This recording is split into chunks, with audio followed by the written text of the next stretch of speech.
Hello everyone, welcome back to the channel. Myself Arshit Kumar, and today we are going to solve LeetCode question number 151, reverse words in a string. At first place, this is problem may look difficult, but because all the spaces are involved. But once we break it down into small steps, the solution becomes very manageable. Let's understand it step by step, solving it in CPP. So let's understand the problem first. So we are given a string S. Our task is to reverse the order of the words. There are the rules which are involved in it. We have to remove the leading space, we have to remove the trailing space, and reduce multiple spaces between the words to a single space. Let's look at the example, which is the first example. The sky is blue. So here the output is blue is the sky the. Notice that the words are reversed, extra space disappeared. Now let's think about the logic. So if we will observe, instead of reversing the entire string, what if we simply abstract each word and store it? For example, the sky is blue. We can store the sky is and blue separately in an array as a string. So then building the answer from the end that give us blue is the sky the. So let's build the code. So first let's create a vector to store the word. So vector string of words and create a string which will store the temporary words. So word string word is equals to this, which is an empty string for now. Now we will traverse through the string. So for int I equals to 0, I less than string dot length I plus plus.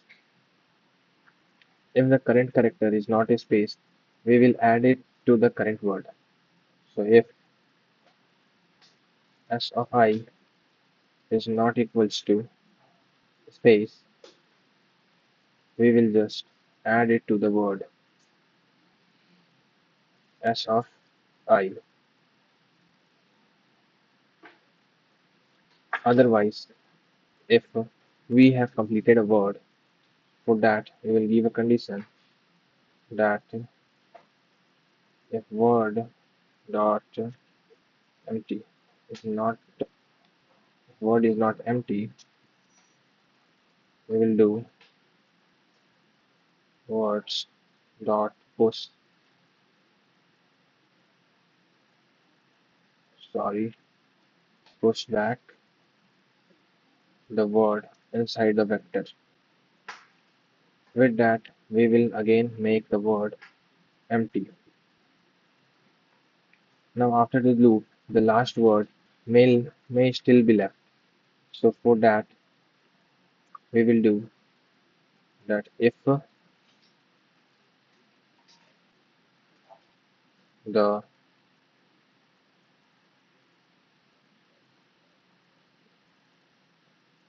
word dot empty, sorry, after the loop, word dot empty,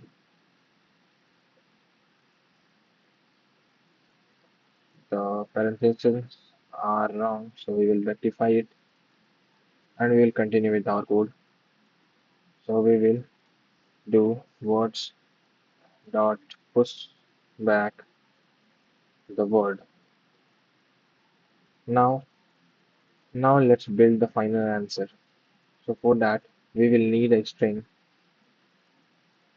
We will do a string answer, which is for now a empty string.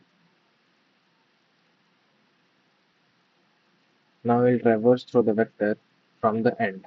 So for int I equals to words dot size minus 1, I greater than equals to 0, and I minus minus. And the word would be the this. And so equals to word of I.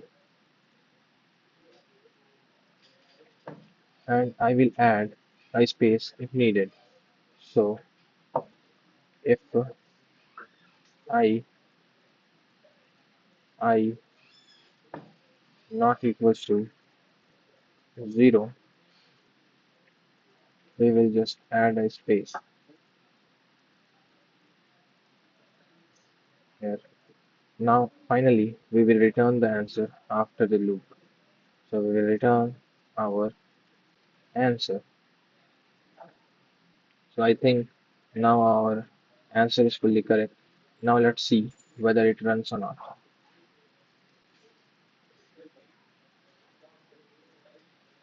So as we can see that here's a simple mistake. Let me verify what's the problem.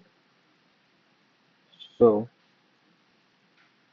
if we will notice the answer,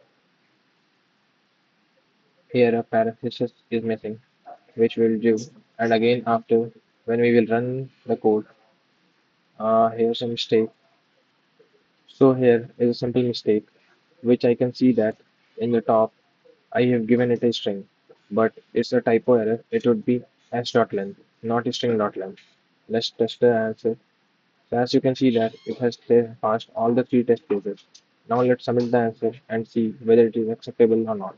So as you can see that it has beaten 100% runtime. With that, it has passed all 62 out of 62 test cases.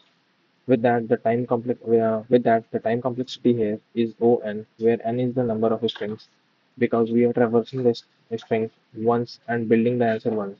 With that, the space complexity O(n), because we store all words in a vector.